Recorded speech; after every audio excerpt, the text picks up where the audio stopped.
constitutionnel bi dinañ ko càmbaraale également li mu jëm ci procès Jérôme Bandiaky ak la ca tukkee loolu yëpp incha allah dinañ ko am ci émission bi ànd ci ak comme Daouda Mine comme tous les jeudis Daouda ñu ngi lay nuyu.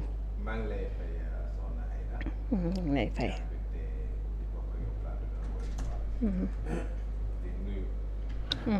donc maa ngi lay fay encore une fois di am mbégte bokk ak yow plateau bi. di nuyu téléspectateur ak internet yu Seneweb di am yaakaar que lépp lu ñu fa na jariñ askan bi. comme ni ñu ko waxee rek Daouda Mine dañuy njëkkee balaa ñoo càmbar sax décision bu conseil constitutionnel bi li nga xamante ni nag moom moo jëm ci conseil constitutionnel bi li ko jiitu moom moo nekkoon recours bi nga xamante ni président de la république daf koo dugaloon mu di recours boo xamante ni moom dafa ñëwoon ne dafay opposé wu ci la ñu voté woon ca assemblée nationale. loolu nag ba mu ko jiitoo ñu andi tamit ay pièces yu ko accompagner ngir ñu étayer li nga xamante ni moom moo di ñoom la ñu ca jàpp ni moom moo tax procédure bi jaarul yoon conseil constitutionnel tontu ci nee na lii Diomaye Faye wax ànd ceeki avocat am dëgg la dafa am vice de procédure tàmbali nag ci considérant yu bëri yu mu ñëw ginnaaw bu mu nee nag vraiment ci wàllu koppar ak wàllu vote bloqué bi tax ñu rejeté mais balaa loolu dañ ko indi procédure d'urgence président Diomaye ne nañu ko def ci nu mu gën a gaawee lan moo waral loolu.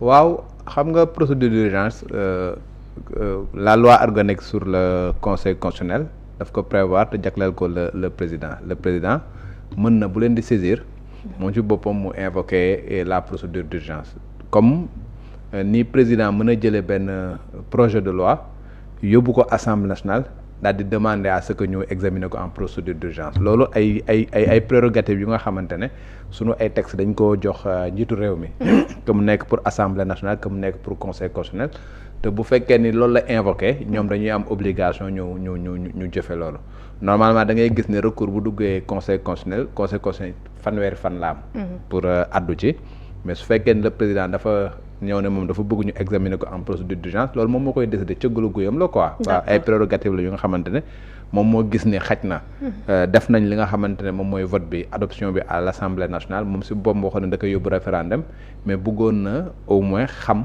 li nga xamante moom la ci conseil constitutionnel wax avant que muy xam fan lay féete.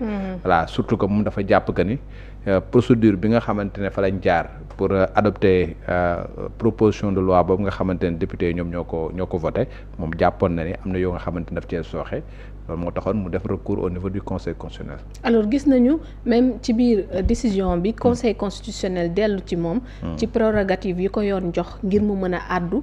ci lii nga xamante ni moo di recours bi pourtant ñu bëri dañoo jàppoon ni am na ci loo xamante ni kàddoom du ko ci mën a dugal. moom conseil bi puisque adopté nañ ko ca assemblée nationale.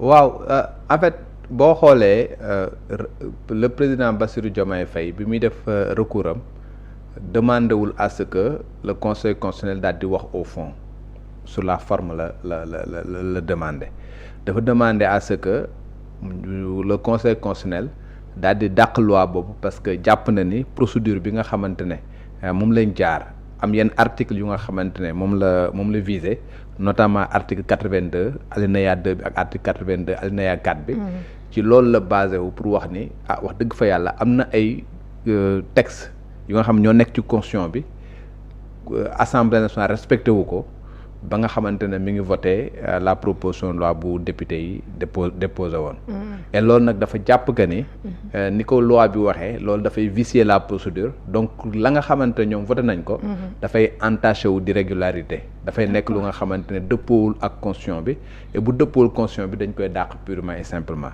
te moom yemul ci daal di koy wax kese dafa joxe ay argument ba mu joxee argument ba mu demee ba nga xamante ne avocat bi ko déposé pour moom au niveau du conseil constitutionnel dafa am un dossier bu nga xamante ne daf ko déposé au-delà de la requête bi nga xamante ne am na ay articles yu mu visé dafa am ay na la koy wax sax loo xamante ne daf ko déposé pour firndeel li nga xamante moom lay wax muy enregistrement la xewoon assemblée nationale muy loi bi nga xamante ne voté nañ ko muy ay jurisprudence yu nga xamante ne am na benn bu nga xam 1960 la jurisprudence française sur le vote bloqué. beneen bu nga xamante ne c'est une décision du conseil constitutionnel en 2005. en 2006 plutôt ak beneen décision bu nga xamante ne bu conseil constitutionnel en 2024. et boo xoolee ci décision yooyu nag. benn bi mi ngi doon wax ci vote bloqué beneen bi mi nga xamante ne mi ngi wax ci procédure bi nu muy demee ci article 103 bu constitution bi. et beneen bi mujj bi moom mooy wax ne. moom mooy feddali compétence bi nga xamante ne le conseil constitutionnel daf ko am. le conseil constitutionnel dafa mës a wax ni ci ay décisions yu bëri yu nga xamante ne daf ko doon jël que ni assemblée nationale bu voté la nga xamante ne daf koo voté dans le fond article yi nga xamante ne daf koo voté moom lu ci àddu. parce que dafa jàpp que ni l'Assemblée nationale. l'Assemblée nationale plutôt dafa nekk ñoo xamante ñoom ñooy représenter le peuple. exactement te ñi nga xamante ñooy représenter le peuple. am nañ droit yokk ci loi wàññi ci loi rectifier loi xam nga wala corriger loi am nañ loi ay jurisprudence bu bari bu nga xamante ne am na ci conseil constitutionnel conseil constitutionnel da koo génne. donc ce qui fait que bu fekkee ne dans le fond. li nga xamante moom la assemblée nationale voté la plupart boo ko ñëwee nga attaqué ko au niveau du conseil constitutionnel. le conseil constitutionnel dafay déclarer wu incompétent. d'accord bu fekkee ne lu nga xamante ne également dafa aajowu ci règlement intérieur bu assemblée nationale. dafay wax ne également dama incompétent. mais le conseil constitutionnel dafa am ay décisions yu bëri yu nga xamante ne daf ko génne. mu ciy rappeler que ni su fekkee ni benn loi voté nañ ko li nga xamante moom la mën a saytu rek mooy régularité vote bi. waaw ndax vote bi jaar na ci yoon. li nga xamante ne mën na koo saytu également mooy est-ce que li nga xam ne dañ ko def ci constitution bi ñëw ne lii kat kenn mënu koo laal kenn mënu ko soppi wala am na ay moments yu nga xamante ne kenn mënul def un certain nombre de révisions. est-ce que loolu respecté nañ ko maanaam tey boo jëlee le président de la république su fekkee ne dafa invoquer les pouvoirs exceptionnels yu nga xamante ne constitution da koo jox. dañ na ko foofu mënuloo réviser constitution. d'accord su fekkee ne le président de la république dafa am vacance de pouvoir ba le président de l'Assemblée nationale daal di ñëw nekk président de la république. foofu noonu mënul am révision constitutionnelle ki nga xamante ne moom mooy wuutu le président dafa am 60 jours au moins et 90 jours au plus. pour organiser ay élections yu bees mais ci diggante boobu mënu fi organiser ay élections. loolu su fekkoon vote am na ci le conseil constitutionnel dafay ñëw invalider vote boobu parce que dafa wax ni la loi ne le permet pas la constitution ne le permet pas. d'accord mu amaat beneen article boo xam dafa nekk ci constitution bi daf ne la forme républicaine le mode de vote la durée du mandat ak le nombre de mandats kenn mënu koo soppi loolu nag boo demee ba nga soppi ko également. le conseil constitutionnel bu ñëwee daf koy invalider loolu daf koo fàttali ci lu bëri. waaw la forme républicaine mooy Sénégal république la. mënuñu xëy benn jour ñëw ne Sénégal léegi dañ koy def monarchie. voilà loolu bu fekkee ne am na. dañ koy dindi le mode de vote. mooy ñun on a un suffrage le mode de vote du président public mooy dañuy def élection bu nga xamante ne suffrage universel direct la. d'accord donc boo demoon ba soppi ko le conseil constitutionnel naan loolu dëppoowul ak li nga xamante ne moom mooy texte. le nombre de mandats mooy nul ne peut faire plus de 2 mandats consécutifs. la durée du mandat est de 5 ans. donc yooyu noonu le conseil constitutionnel wax ni loolu dañ ko ñàkk ba nga xamante ne amul kenn ko xamante ne mun nga koo donc bu dul fond boobu. le conseil constitutionnel lépp lu nga xamante ne soppi nañ ko ci bi moom du ci am kàddu de boo ñëwee boo ko attaqué sa daan je suis incompétent. mais nag daf ne nañuy voté ak fa ñu war a jaar ak procédure bi ñu war a jaar pour arriver à ce vote là moom mooy ki nga xamante ne moom moo koy saytu pour xool ndax député yi naam am nañ droit voter mais même bu ñuy voter dañu war respecter procédure bi nga xamante ni dañ ko tëral constitution wax ne kii daf cee am yoon kii daf cee am àq ki am ci àq.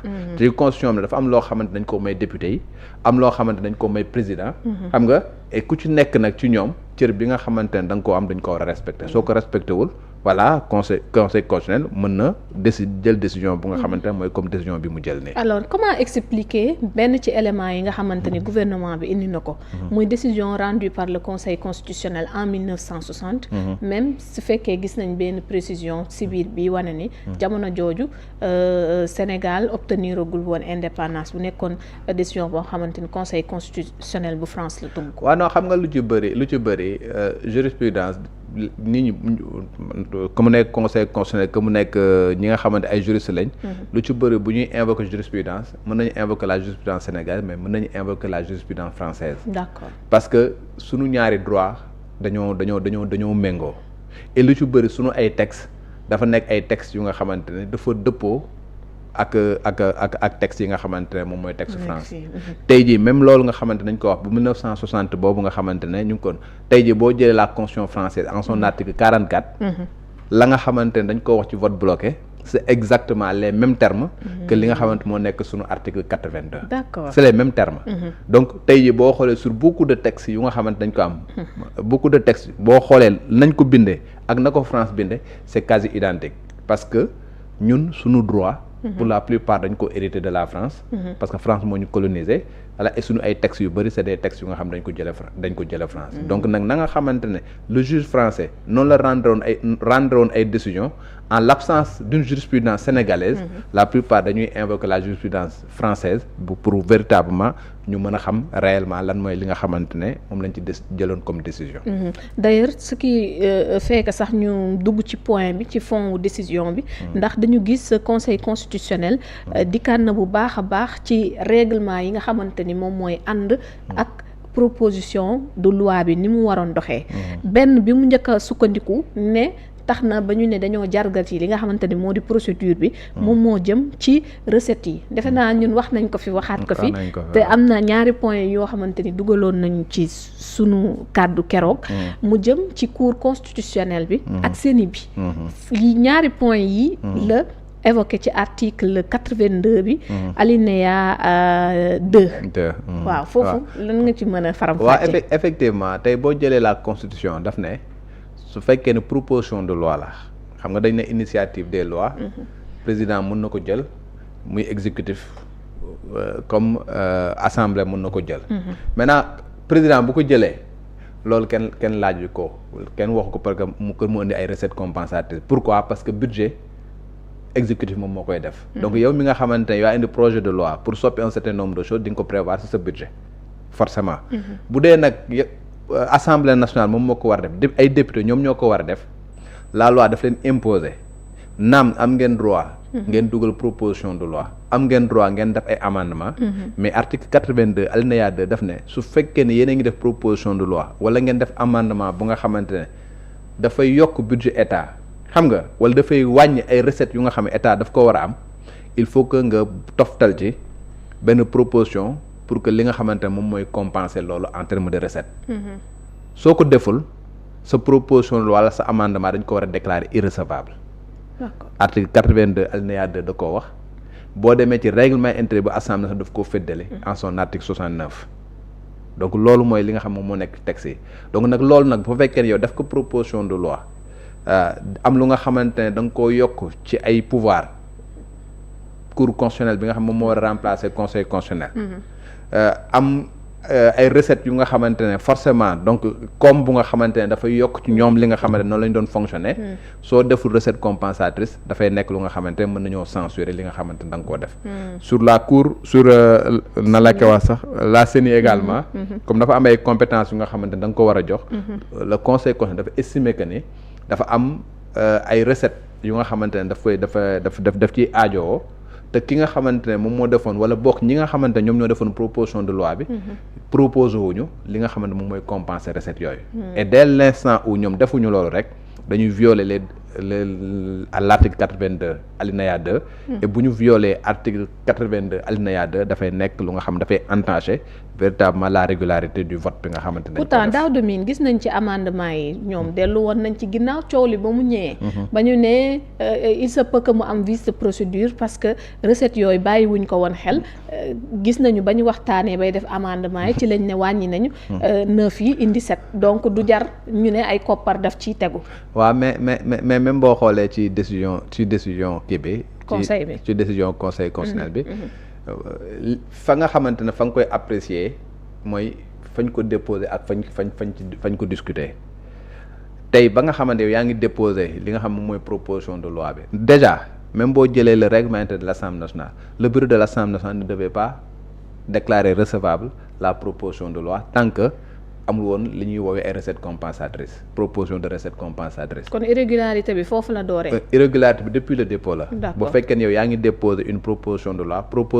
bu nga xamante ne da nga am loo proposé muy induire ay charges te defuloo une proposition de recette compensatrice foofu rek lañ ko waroon a mën a bloquer dès le début. nga xamante ne du yegg ba fii. wala. Amendement yi boo koy def également dafa nekk lu nga xamante da nga ko def en cours de route pour rattraper. fekk nag bon bay wéy na mbuus ba pare. rattrapage bi loolu conseil bi teniru ci compte. moom ci début ba teniru ci compte ci proposition bi. voilà que ce soit au niveau de la cour constitutionnelle que ce soit également au niveau de la CENI. waaw lañ ci proposé. léegi leneen tamit am na nuñ ci duutee baaraam. ñoom tam moom mooy vote bloqué bi. waxtaane woon nañ ko fi également. ndax Ousmane Sonko keroog ba. kii di maître Moussa Sarr ñëwee ne nii la ko gouvernement bi bëggee. dane loolu mënut a ne parce que lii ci député yi la daal di jógee. moom Ousmane Sonko. wéyal ak moom na mu xalaatee mais conseil bi fii. d'accord ci ak moom moo tax mu. dikk si tamit waaw mooy article 82 alinéa 4 bi. waaw mais alinéa 4 bi foofu noonu la dafa wax ni le président de l'Assemblée nationale dafa distinguer foo xamante ne loi bi distingué wul. parce que loi bi distingué wul loo xamante ne projet de loi la wala proposition de loi. parce que le texte en discussion la wax. boo jëlee article 82 alinéa 4 daf ne bu fekkee ne gouvernement daf ko demander. daf ko demander dañuy def vote bloqué texte bi nga xam ne dafa nekk en discussion dañuy def vote bloqué pour ñu mën a voter lépp intégrer li nga xamante moom mooy amendement yi état. yu gouvernement bi daal di joxe. wala boog amendement yi nga xamante ne accepté na ko. mais le président de l'Assemblée nationale dafa bi ko maître Moussa Sarr le représentant du gouvernement. nekk le ministre de la justice bi mu invoqué article boobu. daal di demander à ce que ñu def vote bloqué boobu daf na ko loolu ça ne s'applique pas aux propositions de loi ça s'applique au projet de loi. exactement oui. léegi nag le conseil constitutionnel loolu nag la ko wax que ni c'est pas comme ça. que ni la loi n'a pas distingué entre un projet de loi et une proposition de loi bu fekkee ne vote bloqué la. quand le gouvernement le demande c'est de droit xam nga dañ ko war a appliquer en vertu des dispositions de l'article 82 alinéa 4. léegi nag su fekkee ni assemblée defu ko comme ñoom exactement ce qui s'est passé à partir de ce moment-là violé nañ article 82 alinéa 4. et li ci conséquence mooy lan. ça a été censuré par le conseil constitutionnel. loolu la ñu gis maa ngi dégg tamit sànq ci benn réaction benn député ku ci mel ni Cheikh Bara. moom vote bloqué bi sax il s'attendait à ce que conseil constitutionnel bi daal di ci àddu taxawee noonu ndax moom jàpp na ni déjà lii disposition la boo xamante ni joxe nañ ko mais dafay restreindre pouvoir ki nga xamante ni moo di député yi ndax dina tax yenn ci ay amendement yu baax wala yu baaxul dañuy ñëw rek jàllale ko sans autant que député yi am si baat lii itam mu jàpp ni luy indi gàllankoor la déjà même su fekkee it fii lañu ko fekk. waaw en fait. ndax partagé nga noonu mu ko. bon en tant que député. c'est vrai mais amendement bu nga xamante ne député yi am nañ possibilité def amendement mais dañ leen wax ni amendement boo koy def également il faut que yow également nga mën a prévoir un certain nombre de choses.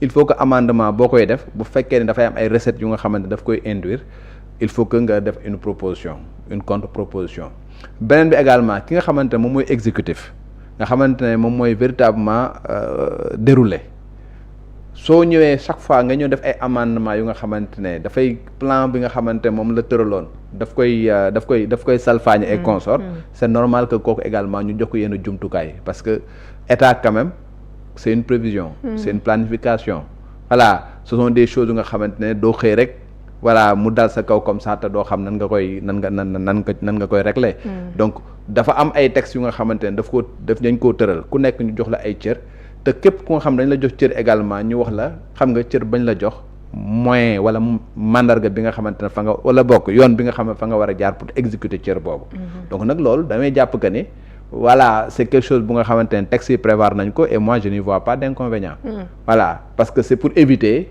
que ni véritablement voilà ñu mën a salfaañee de déstructurer état bi déstructurer li nga xamante ne moom mooy texte yi voilà au gré des intérêts du moment pour ñun texte yi am na noo xamante ne noonu lañ ko tërale te nañ ko tërale également même su fekkee ne am nga possibilité nga changer wala nga jël initiative changement yi mais dafa am yoo xamante ne texte yi dañ ko prévoir il faut respecter cela. alors léegi lan la yoon tey may député yi wala boog face à cette décision lan moo ci mën a xew ndax révision bi dañ koy defaat wala boog dañ fiy jaaree nopp ci ndax également ñu indi leeral président dane woon dafay dem référendum ak li nga xamante ni voté nañ ko. Non, les décisions du conseil constitutionnel s'imposent à tout le monde. À partir du moment où ñoom voté nañ benn loi pour réviser la constitution mu ñëw ci conseil constitutionnel daal di koy neenal en disant que lépp li nga xamante dañ ko voté woon c'est contraire à la constitution loolu jàppal ni voilà dem na à la poubelle. Maintenant li mën a am mooy lan suba bu leen neexee ñu initier waat xam nga beneen proposition de loi. D'accord. Respecter les procédures xam nga def li nga xamante moom la leen yoon may à part de ce moment là mu nekkaat ci circuit normal mais bii nga xamante ne jot nañ koo voté boobu moom voilà féete na boor mais dara empêché wu leen suba ñu mën a initier xam nga beneen proposition de loi changer un certain nombre de choses et respecter li nga xamante ne moom mooy la constitution. Léegi référendum bi waaw léegi référendum bi le président de la République moom il a bel et bien dit que moom dafay dem référendum. Le président de la République commencé woon na def un certain nombre de choses demandé woon na à ce que mu am ay assises am na ay textes yu nga xamante ne bindoon nañ ko ces mêmes textes là yóbbu woon na ko ci conseil amandé woon un certain nombre de choses dégg nga moom mu wax conseil des ministres dégg nga également le ministre de la justice daal di wax ne dafay ubbiwaat de large concertation pour que ñu discuter ci yenn articles yu nga xamante ne war nañ koo soppi et consort donc concertation boobu bu fekkee ne dem na ba consolider articles yi nga xamante moom la bëgg a def à partir de ce moment là moom si boppam day mën a koo yóbbu fële nga xamante mooy référendum. D'accord. Am na ñaari voies. bu ko neexee su demee ba consolider texte bi mën na koo jël directement mu yóbbu ko référendum sans passer par l'Assemblée nationale. Article 51 de la Constitution lui permet. D'accord. Comme mën na ko jël mu nekk projet de loi mu indi ko Assemblée nationale. bu ñëwee Assemblée nationale ñoom buñ ko adopté ba pare xam nga mu yóbbu ko référendum wala bu fekkee dafa choisir uniquement la voie de l'Assemblée nationale buñ ko adopté au 3/5 day nekk adoption et day nekk approbation parce que même boo xoolee jurisprudence bi nga xamante ne moom invoqué na ko ci bi muy def recours am muy la jurisprudence du conseil constitutionnel de 2006 boobu noonu mi ngi wax ne su fekkee ne le président dafa choisir uniquement la voie référendaire suñ ko voté au 3/5 day nekk adoption et approbation en même temps donc tey jii président de la su paree texte am na 2 voies bu ko neexee mu choisir uniquement l'Assemblée nationale bu buñ ko voté au 3/5 bu boobaa dafay promulguer mu commencé appliqué wu wala mu jël texte boobu nga xamante moom pare na mu daal di def un décret daal di convoquer le corps électoral daal di leen koy yóbbu référendum voilà ñu daal di koy voté exactement comme Macky Sall nu mu ko defoon en 2006 exactement comme Abdoulaye Wade nu mu ko defoon en 2001 d'accord alors kon Daouda loolu leer na buñ ca jógee rek xanaa dañuy dem ci réaction yi ndax ki nga xamante ni moom mooy